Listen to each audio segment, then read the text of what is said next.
मेरा नाम पूनम है।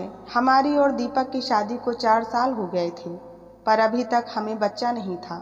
मैं बांझ थी, पर मैंने दीपक से झूठ कहा कि लेडी डॉक्टर ने कहा है कि जल्दी ही हमें खुशखबरी मिल जाएगी।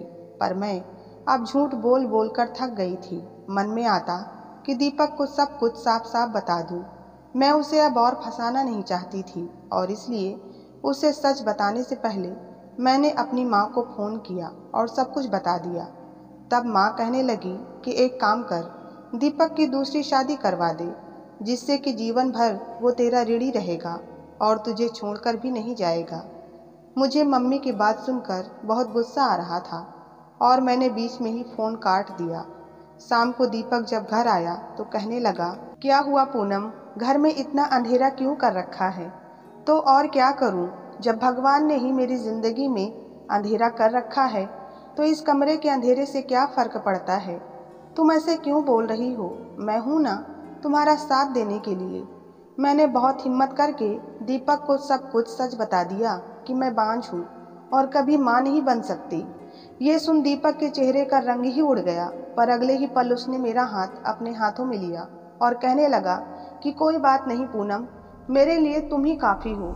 दीपक ने मुझे बहुत समझाया, पर जब ये बात मेरी सास को पता चली तो उन्हें तो मानो कुछ सूझ ही नहीं रहा था कि मुझसे क्या कहा जाए। एक दिन हमारे घर के बगल वाली जया आंटी आई। तब मेरी सास उनसे दीपक के लिए लड़की देखने के लिए कहने लगी। जब उन्होंने पूछा कि तुम्हारी बहू को क्या हुआ जो तुम्हें तुम्हारे बेटे की दूसरी शादी करनी है? मेरी बहू बांझ है, वो कभी माँ नहीं बन सकती और मेरा वंश अब आगे कैसे बढ़ेगा? बस यही वजह है, इसलिए तुमसे लड़की देखने के लिए कह रही हूँ। मेरी सास की बातें सुनकर मेरा दिल बैठा जा रहा था। दीपक जब घर आया तब मैंने उसे सब कुछ बताया। तब उसने मेरा हाथ पकड़ा और मुझे सास के सामने ले जाकर खड़ा कर दिया और कहने लगा कि माँ, मैं पूनम को छोड़कर कभी किसी और से शादी नहीं करूँगा और ना ही मैं इस बारे में कभी सोच सकता हूँ और आगे से मुझे इस विषय पर कोई चर्चा नहीं चाहिए।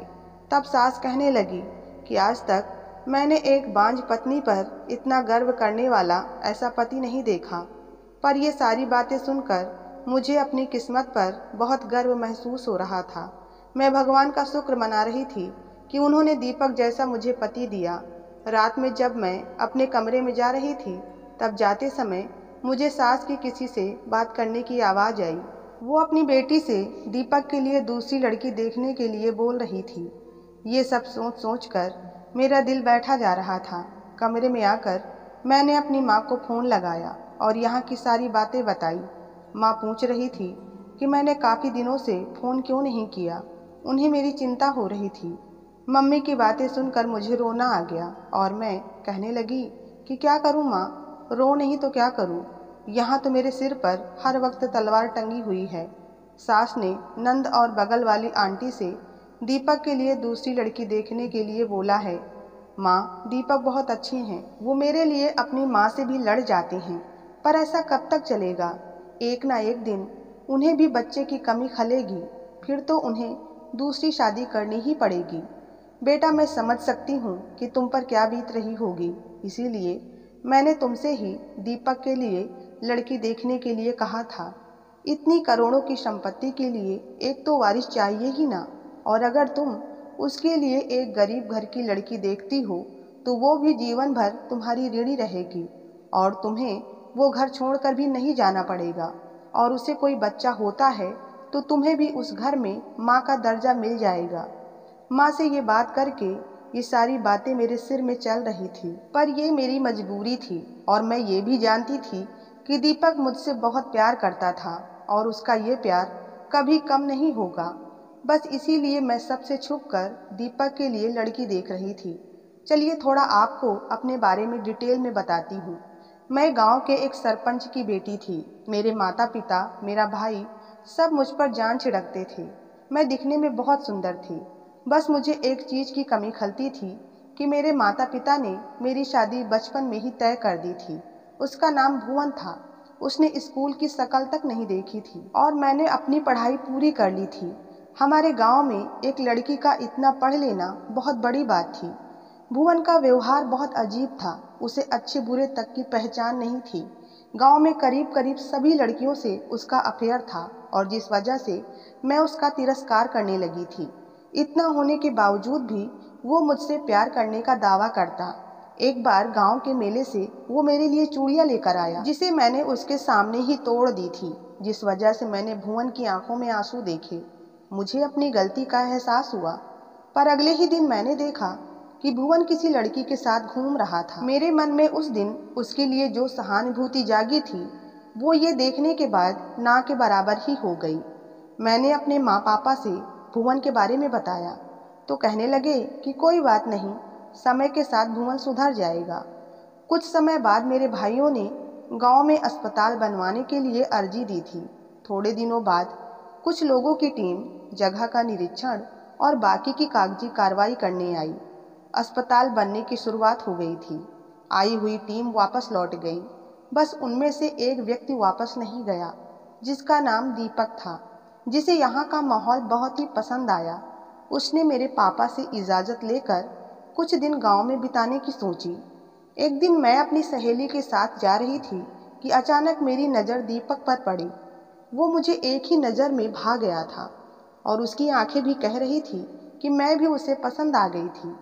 अगली बार मैं खुद दीपक से मिलने गई तो कहने लगा कि मैं भी तुम्हारी ही राह देख रहा था। उसने मुझे अपना फ़ोन नंबर दिया।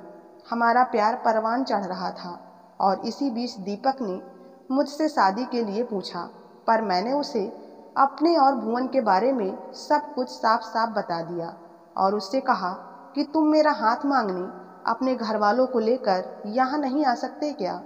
दीपक इस बात के लिए राजी हो गया और वो अपनी माँ और बहन को लेकर हमारे घर आया और मेरा हाथ मांगा, पर पापा ने तुरंत मना कर दिया। उस दिन मैं बहुत रोई। मेरी भाभी और माँ ने मुझे समझाने की बहुत कोशिश की, पर मैं दीपक को भूल ही नहीं पा रही थी। पापा से मेरी ऐसी हालत देखी नहीं गई और उन्होंने इस रिश्ते के लिए हाँ कह दी। जब हम शादी करके दीपक के घर पहुँचे तो उनकी माँ बहुत नाराज़ थी, क्योंकि उनके ख्याल से मैं एक सरपंच की बेटी थी, जिस वजह से उन लोगों को हमेशा ही दब के रहना पड़ेगा। घर वालों से जिद करके अपने मन मुताबिक लड़के से शादी करने वाली बहू को उन्होंने दिल से स्वीकारा नहीं था। वे मेरे और दीपक के बीच दूरियां पैदा करने की कोशिश करती थी, पर दीपक ने हर हालत में, हर परिस्थिति में मेरा साथ दिया था, एक अच्छे पति का फर्ज निभाकर। और अगर भुवन से मेरी शादी हुई होती तो मेरी जिंदगी नर्क बन गई होती। खैर, नर्क तो अब भी बन गई थी जब ये पता चला कि मैं कभी मां नहीं बन सकती, और इस बात का मुझे एहसास था। मुझे अपनी सास की जिद के कारण जिंदगी बर्बाद नहीं करनी थी। इसलिए मैंने अपनी एक पहचान वाली औरत से दीपक के लिए एक लड़की देखने के लिए कहा, और वो किसी से कुछ ना कहे इसलिए मैंने उसे कुछ पैसे भी थमा दिए। कुछ दिनों बाद उसने मुझे एक लड़की की फोटो दिखाई। उस लड़की का रूप देख तो मैं उसे देखती ही रह गई। वो औरत आगे बोली कि इसके माँ बाप नहीं हैं, अनाथ है वो, और अपने मामा के पास रहती है। उसकी मौसी की इच्छा है कि इसके हाथ जल्द से जल्द पीले हो जाएं। पहले तो मुझे ये रिश्ता मंजूर नहीं था, क्योंकि मन में ये डर था कि दीपक कहीं इसके प्यार में पागल न हो जाए। फिर अगले ही पल ये लगा कि अगर मुझे अपनी इस घर में कीमत करानी है तो मुझे दीपक की शादी करानी ही पड़ेगी, और मैंने इस रिश्ते के लिए हाँ कह दिया। घर पहुंची तो देखा नंद आई हुई थी और दोनों माँ बेटी दीपक पर शादी का दबाव डाल रही थी, पर दीपक दूसरी शादी के लिए राजी नहीं हो रहा था। वो उल्टा उन दोनों पर ही चिल्लाए जा रहा था। मुझे देखकर तीनों लोग चुप हो गए और मैं सीधे अपने कमरे में आ गई। बाद में दीपक मुझसे आकर कहने लगा कि पूनम, तुम माँ और दीदी की बातों पर ध्यान मत दो। नहीं दीपक, अब मेरा भी यही मानना है कि तुम दूसरी शादी कर लो। ऐसे कब तक चलेगा? दीपक मेरी तरफ देखता ही रह गया। पर बस मेरी एक ही शर्त है कि तुम मेरी पसंद की लड़की से शादी करोगे। पूनम, मैं तुम्हें छोड़कर किसी और लड़की को अपनी जिंदगी में जगह नहीं दे सकता। ये बात मैं तुम लोगों को कितनी बार समझाऊं।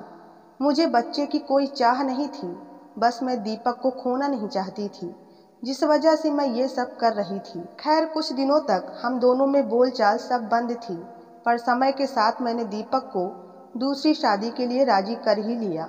मैंने लता के साथ दीपक की दूसरी शादी करा दी और जब हम घर पहुँचे तो हम तीनों को देखकर सास ने बहुत हंगामा किया कि कम से कम इस बार तो मेरी पसंद की लड़की से शादी कर लेते। हर बार तुम दोनों ने बस अपनी ही मर्जी की है। मैं और दीपक बिना कुछ बोले घर के अंदर आ गए। वो रात जैसे मैंने अंगारों पर काटी हो। आज तक जिसकी आंखों में बस मेरे लिए प्यार था, उसकी आंखों में अब किसी और के लिए प्यार होगा। अब कोई और उसकी बाहों में होगी। मैं रात भर अपने कमरे में अकेली रोती रही। दूसरे दिन मैं सुबह उठी तो देखा दीपक अभी अपने कमरे से बाहर नहीं आया था। जब मैंने लता से इस बारे में पूछा तो वो रोने लगी। कहने लगी कि दीपक ने मुझसे कहा है कि हमारी शादी बस पूनम की जिद के कारण हुई है और तुम मुझसे किसी भी तरह की उम्मीद ना रखो, नहीं तो मैं तुम्हें तलाक दे दूंगा। इसलिए मेरी हिम्मत ही नहीं हुई दीपक को उठाने की। मैं अब वापस मामा के यहाँ जाने की भी नहीं सोच सकती। और वो रोने लग गई।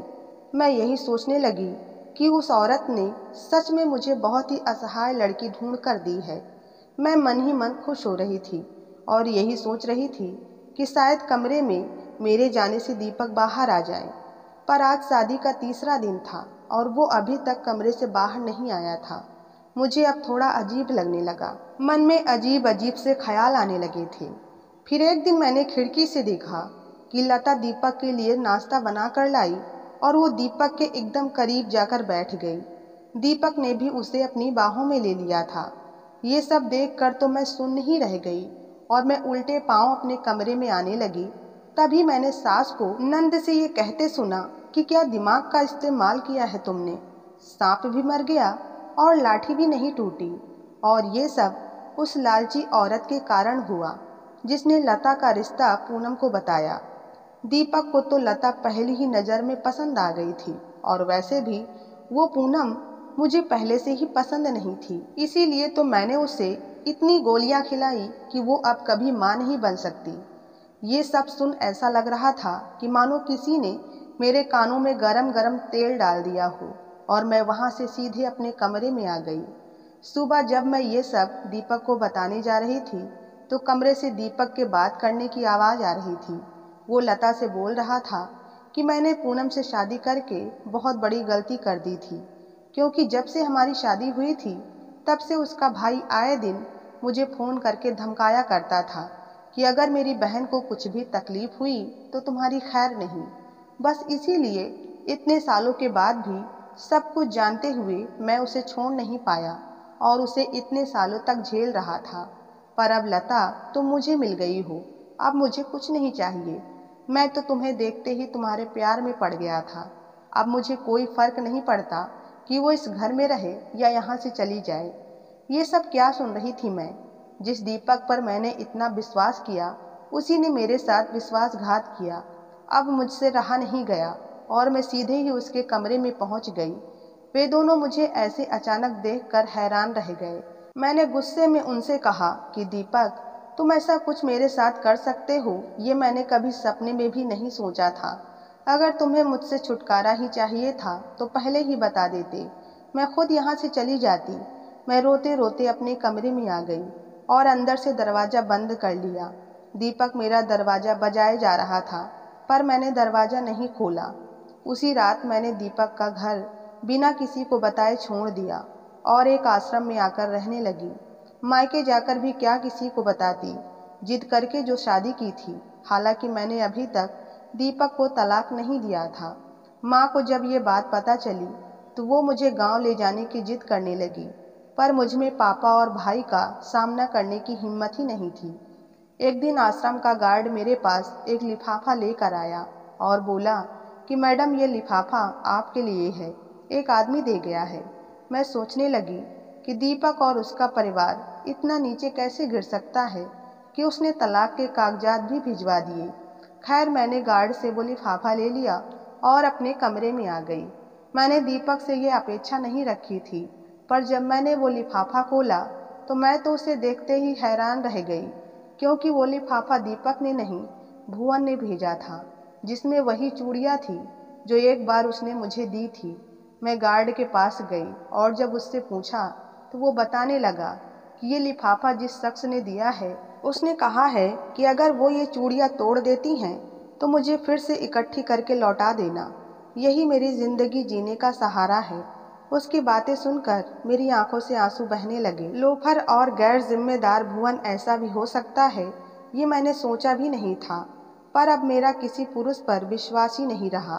कुछ दिनों बाद जब मैंने माँ से भुवन के बारे में पूछा तो माँ कहने लगी कि तुम्हारी शादी के बाद भुवन कई दिनों तक घर से बाहर नहीं निकला, बस वो रोए जा रहा था। फिर उसने अपनी कुछ ज़मीन बेचकर गांव में स्कूल खुलवाया। धीरे धीरे उसने शहर में भी व्यवसाय शुरू किया जो बहुत अच्छे से चल रहा है। उसके पास किसी भी चीज़ की कोई कमी नहीं है। बस इतना है कि वो किसी से ज़्यादा बात नहीं करता, अपने काम से काम रखता है। माँ मुझसे कहने लगी कि तुम क्यों नहीं भुवन के साथ अपनी नई ज़िंदगी की शुरुआत करती, वो आज भी तुम्हारी राह देख रहा है। पर माँ, मैं अब कैसे उसके साथ शादी कर सकती हूँ, और ऊपर से मैं एक बांझ स्त्री हूँ। क्या वो मुझे अपनाएगा? मुझे अब बहुत पछतावा हो रहा था कि मैंने एक पत्थर को हीरा समझकर अपना ही सिर उस पत्थर से फोड़ लिया। दूसरे दिन मैं और माँ भुवन के घर गए, जहाँ नौकर ने बताया कि वो घर में नहीं हैं, थोड़ी देर में ही आने वाले हैं। मैं फिर उसके कमरे में गई। इतना साफ सुथरा कमरा भुवन का तो हो ही नहीं सकता।